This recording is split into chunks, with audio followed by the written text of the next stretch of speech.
Băgăm primul plin de călătoria asta care ne-a fost oferit de tache. 0 km începe aventura. Pe centura Bucureștiului, asta mi se pare foarte aglomerat în fiecare zi. Trebuie să ne băgăm între mașini pe aici, suntem forțați cumva, altfel diseară ieșim de aici. Așa, mersi mult. Trebuie să fii foarte previzibil. Foarte previzibil. Să nu-ți îngusteze careva calea, să atingi cu gențile astea laterale. Cu o motocicletă normală te strecori fără probleme pe aici, dar cu gențile astea trebuie să calculezi la milimetru. Ai atins cu o geantă de asta dezechilibrat, intri în altă mașină, fă asigurări, fă de-astea. S-a terminat. Game over. Aici nu. Sunt ambele în mișcare. Nu mă bag.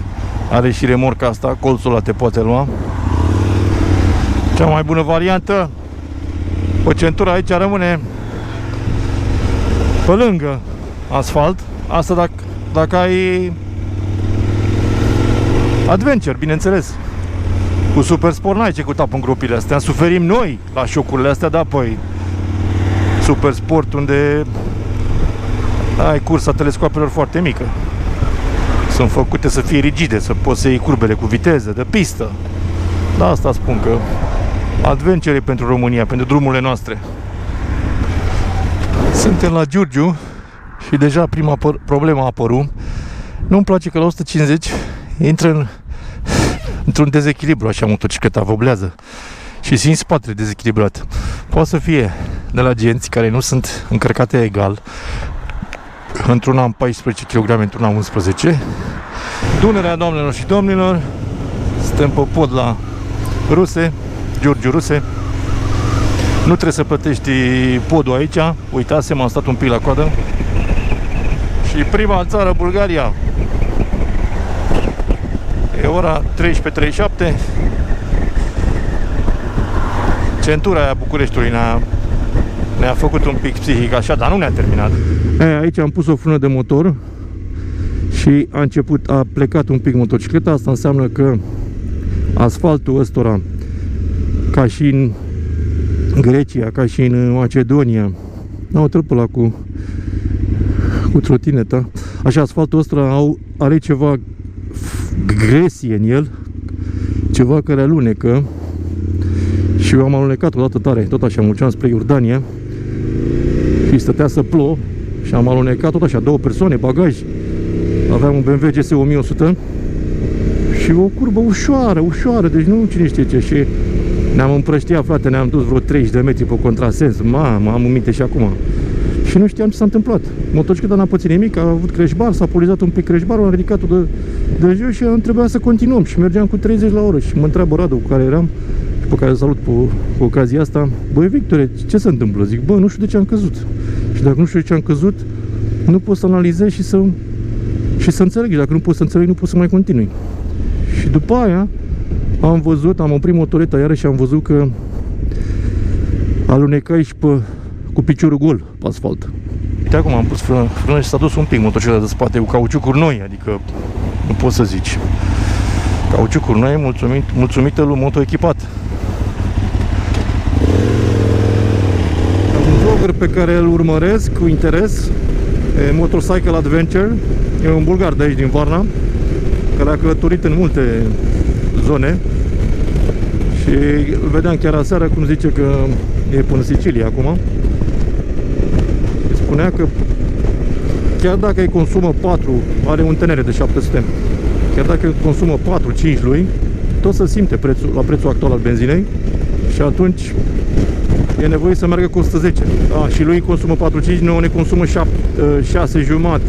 cu bagajul ăsta. Frecarea cu aerul n-am făcut de consum, o să-l facem la Peco.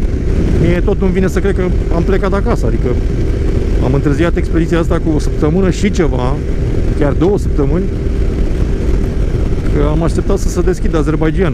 Și bineînțeles că nu s-a deschis. Azerbaidjanul e mijlocul călătoriei noastre și dacă nu se deschide, nu putem să traversăm cu bacul spre Kazakhstan. Și atunci ne alegem doar cu jumătate din excursie și am mai așteptat ca să facem filmulețe în Delta. Apropo, în Delta am filmat cu Hero 10 și bineînțeles că laptopul acasă a făcut figuri. N-am mai vrut să proceseze și a trebuit să ne cumpărăm alt laptop, deci o gaură în buget neașteptate, că nu știi când te lasă laptopul sau când, uite, că erau niște cadre mișto și nu puteam să renunțăm la ele și atunci am zis, bă, trebuie să upgradăm și ne-am luat alt laptop până a venit, până l-a găsit, până ne-am apucat iar să randăm filmulețele, a trecut o săptămână ca popa. Cristina, stă 2-3 zile pe un filmuleț ca să iasă bine. Îl mai urmăresc pe Hayabusa Travel. Hayabusa Travel, tot așa, un tip serios, să-ți dă niște sfaturi mișto. Tipul ăsta n-are succes așa. Vă arată autostrada, dar e bun de ascultat, e un fel de, cum să zic eu, podcast. Îl asculți așa că omul are niște chestii foarte înțelepte. Frână de motor facem, să nu tocim plăcuțele așa tare, să și răcește motorul cu ocazia asta, să fac niște lucruri aici. E foarte important să înțelegi ce se întâmplă și de ce se merge încet. Hai, fraților, au ăștia în Bulgaria niște mașini. Ia uite-o pe asta cum stă să-i cadă ușa laterală. Iese vânt din ușa din față. Băi, băiatule, deci și mergea și peste banda asta, peste în linia continuă. Nu înțeleg ce vrea să facă el. Vrea să depășească, nu știu. Deci la ăștia nivelul e... Ce? Îmi dau seama cum e rarul la ăștia. Mă mir că a tras cel mai pe dreapta. Mamă, și avea și cârge. Probabil aia cu metrul și pistolul. Era faultat și el și mașina, mă. Ne prinde ploaia.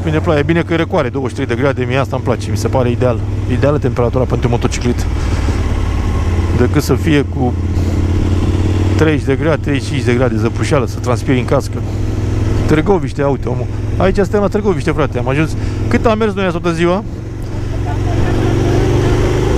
Am plecat de la Târgoviște, ne-am întors la Târgoviște, toată ziua am motociclit și am tot la Târgoviște. Nu a început Georgia, off-road din Georgia, am întors noi pe drumul ăsta lăturanic să mâncăm aici. A venit un miros de grill, are și apă, da? Și țin minte asta că am fost noi și am mâncat. Gata, mi-aduc aminte, da, mi-aduc aminte. Ce ai, mă, ne cunoaștem aici. Bum. Am mâncat noi când veneam de la mare, nu mai știu de unde. Cred că de la Sinemorez. Sinemorez de data trecută. Hop. Ce e mână, nu-i minciună aici la grill? Am hotărât să ne luăm niște cârnăți, niște mici. Thank you. A comandat Victor aici cu ajutorul cuiva, că doamnele astea nu înțeleg engleză, noi nu știm să... L-am găsit pe un băiat aici și mi-a tradus în germană. A comandat el în locul nostru un d-ăsta 1 euro și un d-ăsta 1 euro și un d-ăsta 1 euro. Mi-am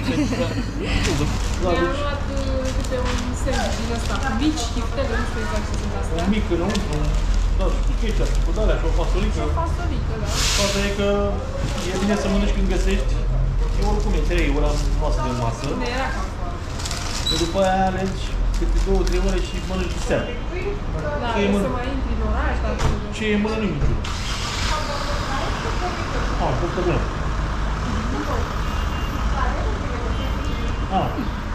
A costat 3 euro.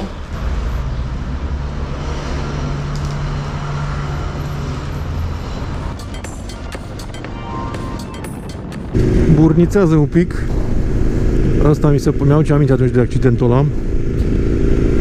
Dacă ploua sănătos, era mai în siguranță cumva că te ducea toată mizeria spre marginea asfaltului de așa.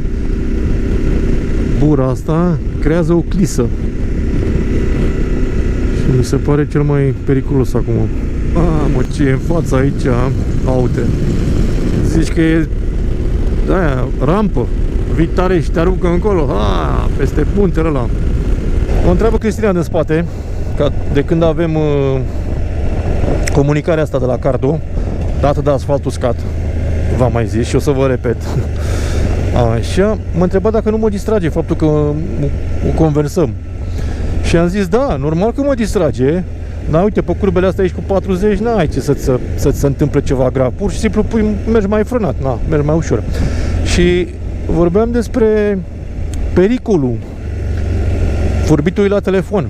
Nu e cum se vehiculează, cum crede lumea, că domne, mi-am luat căști și sunt hands-free. Nu! Pericolul e concentrarea pe conversație. Vrei și tu?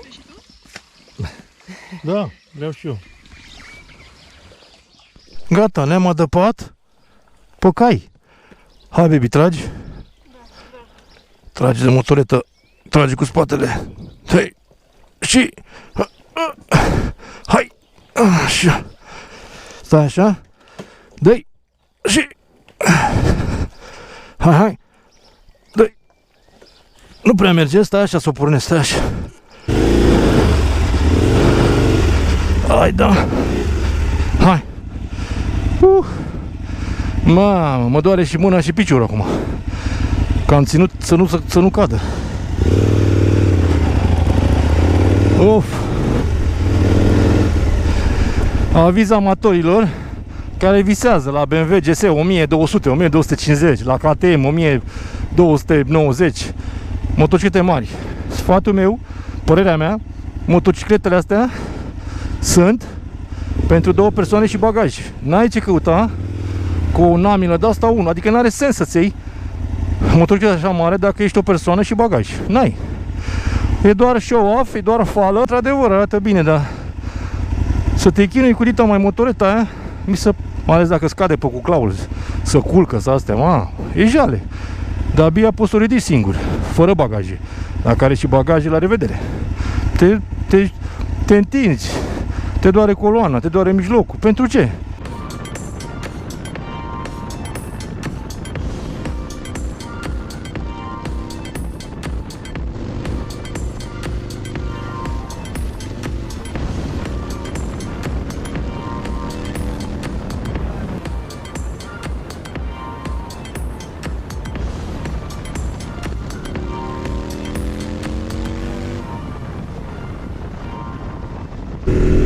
Pe grade, răcurică.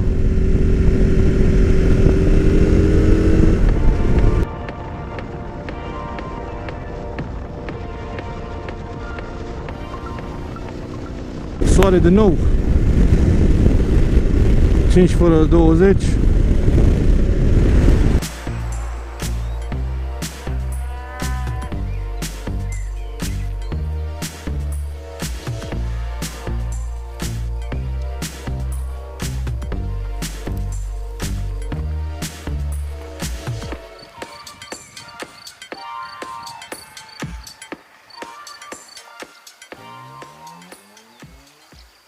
Vilegrad. Vilegrad, da. Turska granica, aia? Aha. Grățcă, turska. Turska. Desa e grățcă, e turska. Едната grățcă, нататък Свиленград, ляво. Aha.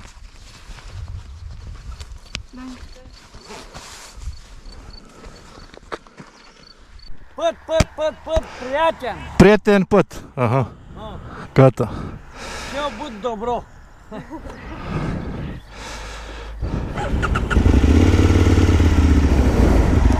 Prieten păt.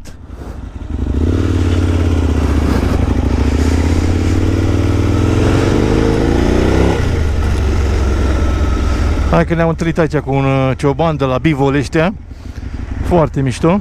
Ne căutam să facem o poză cu motocicleta mai spectaculoasă așa. Să avem de copertă, să punem la filmuleț. L-am găsit pe omul ăsta. Super. Și s-a aprins și becul la benzină la 326 de kilometri. Decent, zic eu. Dar văd că accelerația nu mai revine. Adică e ca și cum avem cruise control. Rămâne cumva blocat așa. Trebuie să am grijă să dau de mână înapoi dacă vreau să decelerez. Ceea ce e un pic enervant. Acum când am întors motocicleta pe loc s-au întins cablurile alea, nu știu ce s-a întâmplat. Am vorbit cu ciobanul, ne-a făcut, adică a încercat să ne facă poză, dar poza n-a ieșit cu amândoi. Ne-a tăiat. Nu știu, da, deși am arătat exact cum să folosească telefonul. N-a ținut mâinile alea cum trebuie, nu știu, a făcut vreo 5 poze, dar degeaba, niciuna nu e. Până la urmă am făcut cu aparatul numai la motocicletă. Cam câți kilometri să mai fie până în Turcia? 154 avem până la Edirne, deci nu ne ajunge. Deci trebuie să mai facem un plin în Bulgaria. Mamă, ce miros astea, uite, arbușii ăștia galbene, ăștia, ce-or fi florile astea. Și e și la vale, suntem pe liber. Mamă, ce frumos e pe aici.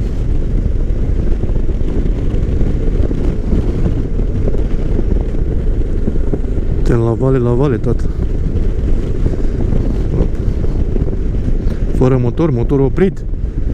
Consum zero.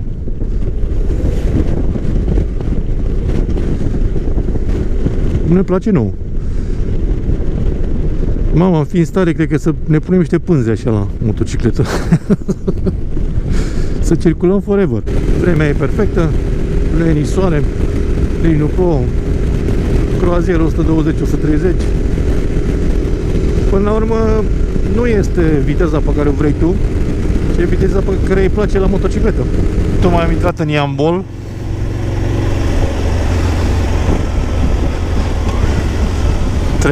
Trec niște... Da, iau ce mizerie aici, frate. Mamă, zici că e... Nu știu. N-aș vrea să jignesc pe nimeni, da. M-am văzut roșii la marginea drumului, dar brânză nu. Atunci luăm brânză de la supermarket să facem cu roșiile aia de la marginea drumului, să facem așa o salată. Kaufland. Tot? Thank you. Ok, thank you.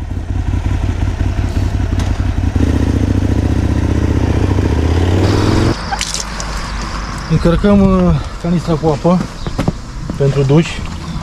E o problemă aici în Bulgaria. Am mai fost la o benzinărie și era un furtun acolo și a zis că nu-i de băut. Trebuie să cumpărăm la 5 litri apă. Și aici am găsit și a zis că e bună de băut. Trebuia să facem asta mai devreme, dar ca să și încălzească apa, știi? Probăm și noi canistra asta. Am ieșit din drumul principal. Pe un drum secundar să căutăm ceva loc de campat. Că deja e ora 7 și am promis că la 6 în fiecare zi ne campăm, tată.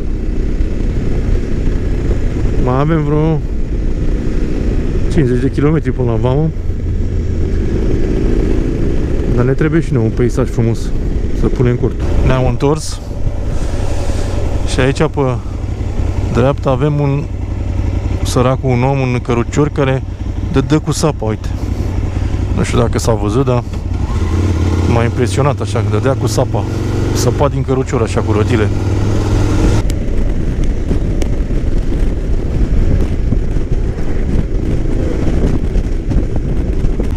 Este pe malul unui râu aici. Am găsit deja un loc frumos, dar hai să mai explorăm un pic pe aici.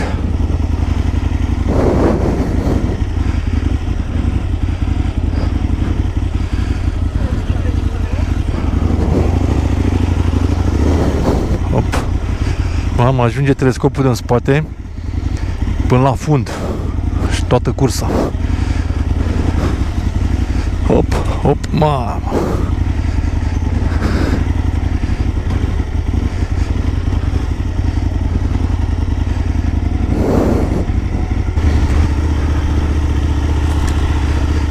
A, uite, un parc așa.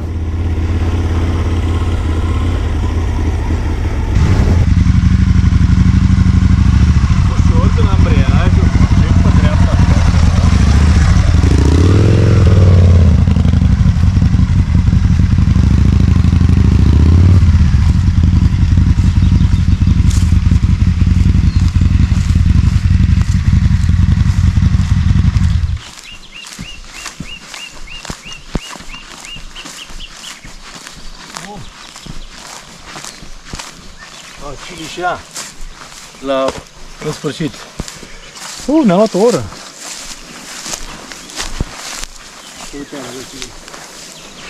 Ai. Ce bine e cu capul liber. Hai, poftă bună.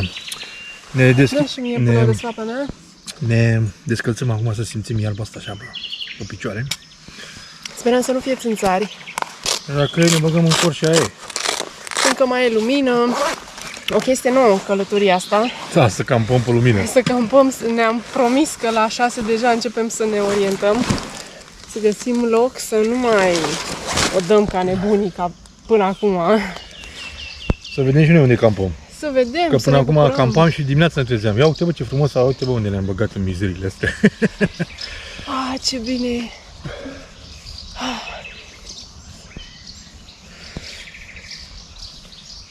Da, cum se aud păsărelile aici,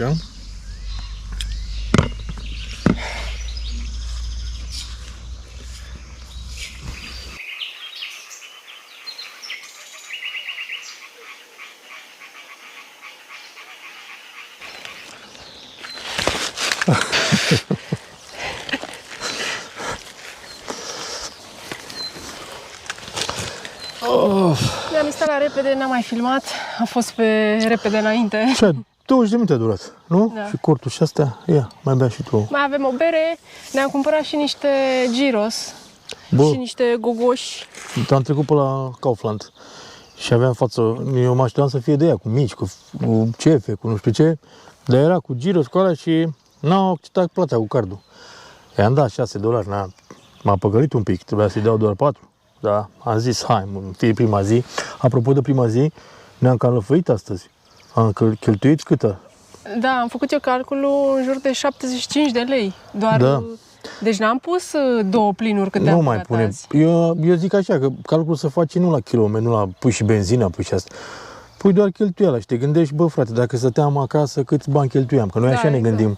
Da, să încercăm să ne revenim, nu mai cheltuim 75 de lei pe zi, cred că 50 de lei o să fie. Da, cam așa. Media. Am văzut că se poartă pe net că, domne, bugetul 100 de euro pe zi, cu benzină cu tot. Zic, băi, ești nebun la cap, păi ce faci, mă? O călătorie din asta cum am face noi, 2 luni, cât înseamnă, frate, pe 100 de euro? 60 de zile, 10, 6.000.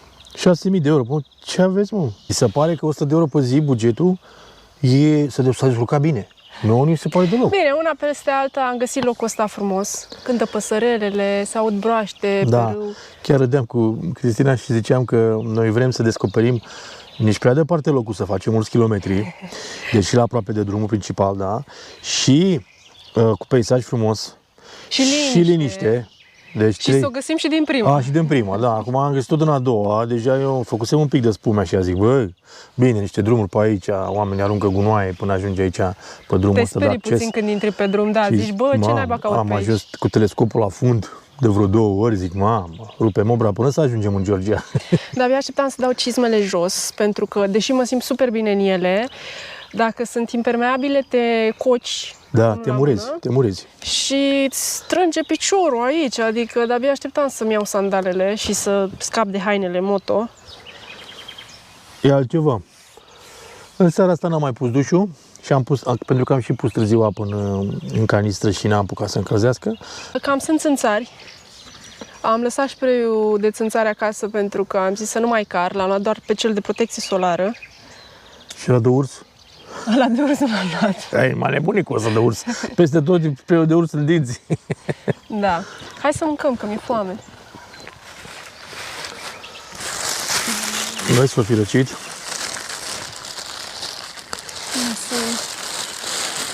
De gyros ca în Grecia, tate. Având în vedere că suntem cu mult peste greutatea admisă de motocicleta asta, suportată de motocicleta asta, ne-am lăsat chestiile de gătit acasă. Nu mai Da. facem paste, nu mai gătim nimic. Am Deși zis, bă. când campezi e esențial să ai chestiile de gătit la tine. Dar am zis că o să ne luăm roșii, legume, avem un castron din acela care se pliază și ocupă foarte puțin spațiu și o să ne facem salate și o să mâncăm în oraș, mă rog, pe drum așa, ce găsim o să mâncăm de-a lungul călătoriei. Plus că e o variantă bună de a încerca și mâncarea din țara respectivă, să nu mai stai să gătești tu.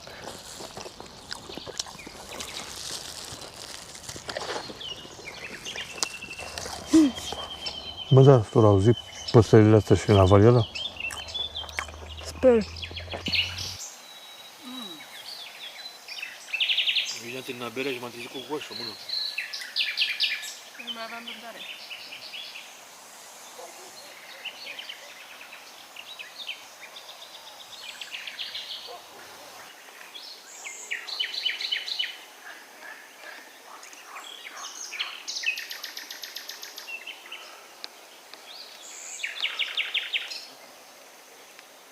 Ne-am băgat în cort, ne bucurăm de cântecul păsărilor.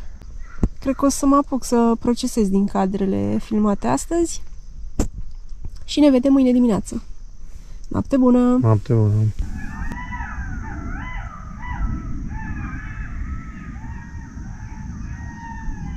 A început concertul șacalilor.